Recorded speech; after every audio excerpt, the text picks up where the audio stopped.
Om Swastiastu, selamat pagi. Perkenalkan, nama saya Danar Satria. Di sini saya akan mempresentasikan tugas besar analisis struktur metode matriks mengenai portal.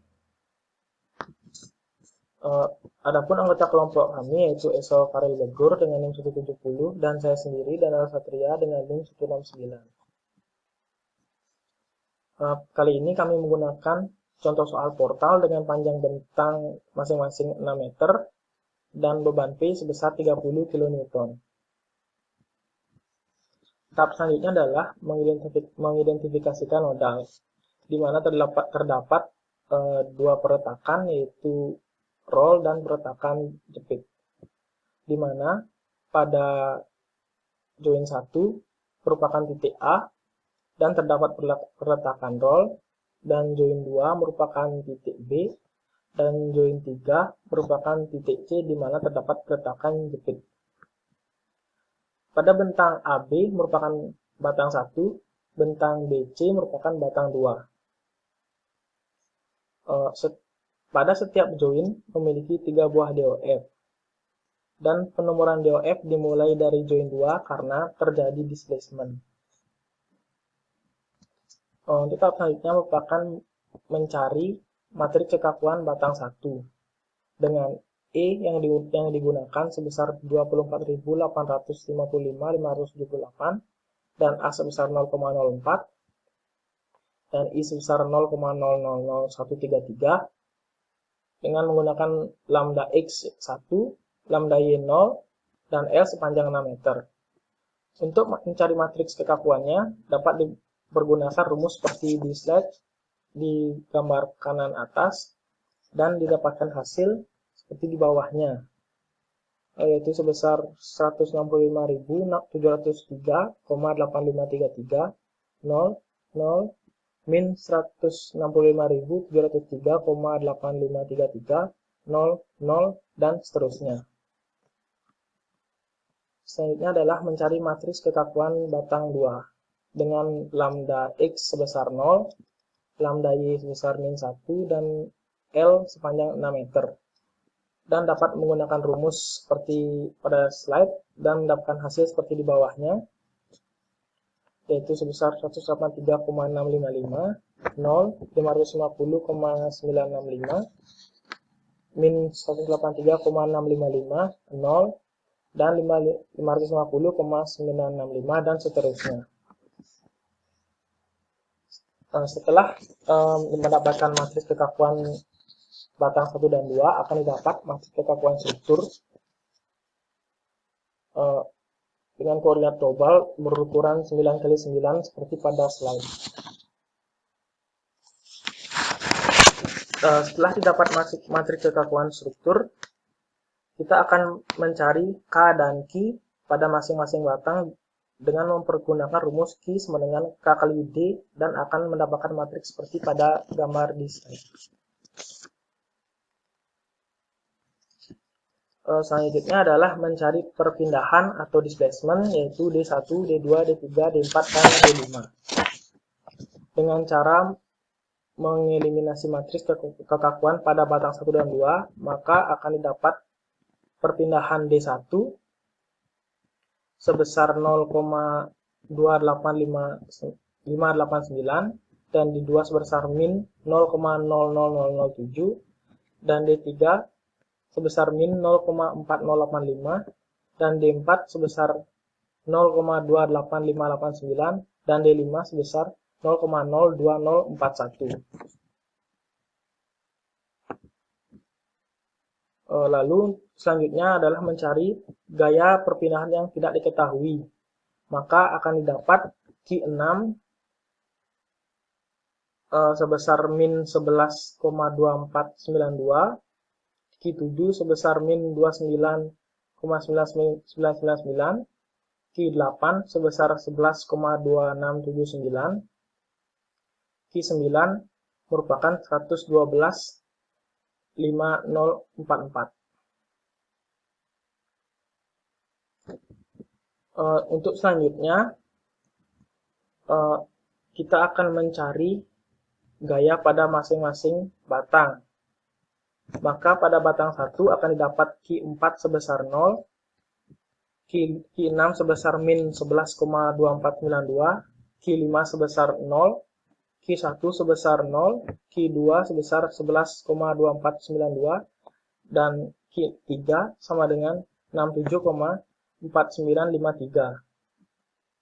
Dan pada batang 2 didapat Q1 sebesar 30, Q2 sebesar min 11,2492, Q3 sebesar 67,4953, Q7 sebesar min 30, Q8 sebesar 11,2492, Q9 sebesar 112,5047. Terima kasih. Sekian dari saya. Selanjutnya akan dijelaskan oleh teman saya. Selamat malam. Perkenalkan, nama saya Esau Karan Blegur, NIM 18055514170. Baik, saya akan melanjutkan presentasi dari teman saya, Danak. Pada pembahasan kali ini saya akan membahas tentang perhitungan gaya dalam dengan metode manual, SAP, dan MATLAB. Baik, yang pertama yaitu tentang perhitungan gaya dalam dan metode manual. Yang pertama dihitung yaitu perhitungan gaya lintang. Gaya lintang yang dihitung yaitu RV-nya min 11,25 kN dan RBH-nya 30 kN. Bisa dilihat gambarnya. Ya. Baik, next selanjutnya. Perhitungan gaya dalam dan metode manual yaitu perhitungan bidang momen. Di mana momen di A titik A yaitu 0 Newton, ya kita tahu sendiri. Di B-nya min 67,5 kN per meter. Di titik C-nya 112,5 kN.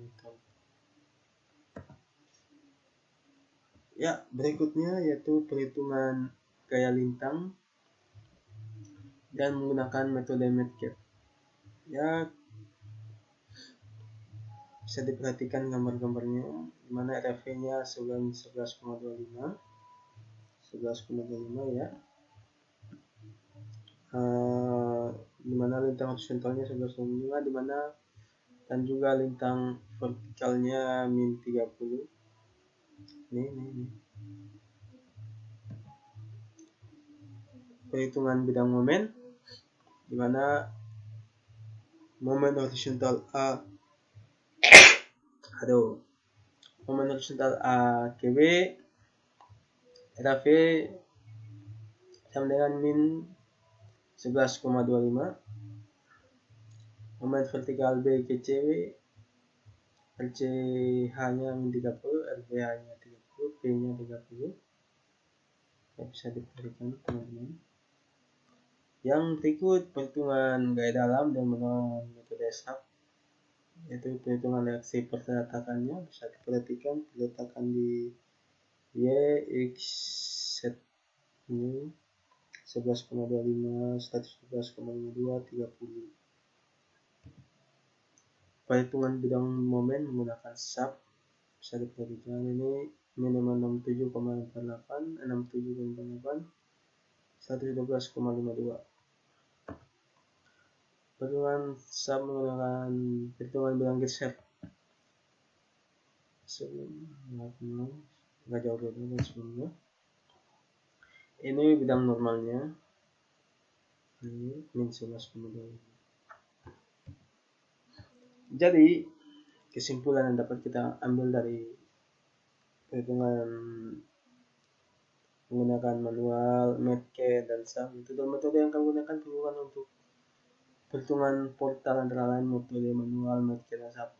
Hasil perhitungan dengan metode manual SAP menghasilkan yang sesama atau sinkron, dimana Q1-nya 30 sama Q2, Q3, Q4, Q6 11,2 min 10,5, Q7 min 30 sama Q8 11,25, Q9 112,5.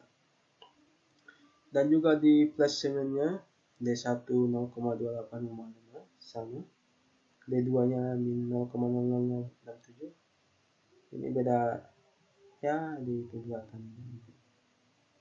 Ini bisa diperhatikan ada ya. Jadi kesimpulannya perhitungannya kami manual dan medcatnya sudah sinkron. Baik, demikian presentasi dari kami. Terima kasih atas perhatiannya. Mohon maaf bila ada salah kata. Saya dan teman saya Danar mengucapkan terima kasih atas perhatiannya. Selamat malam.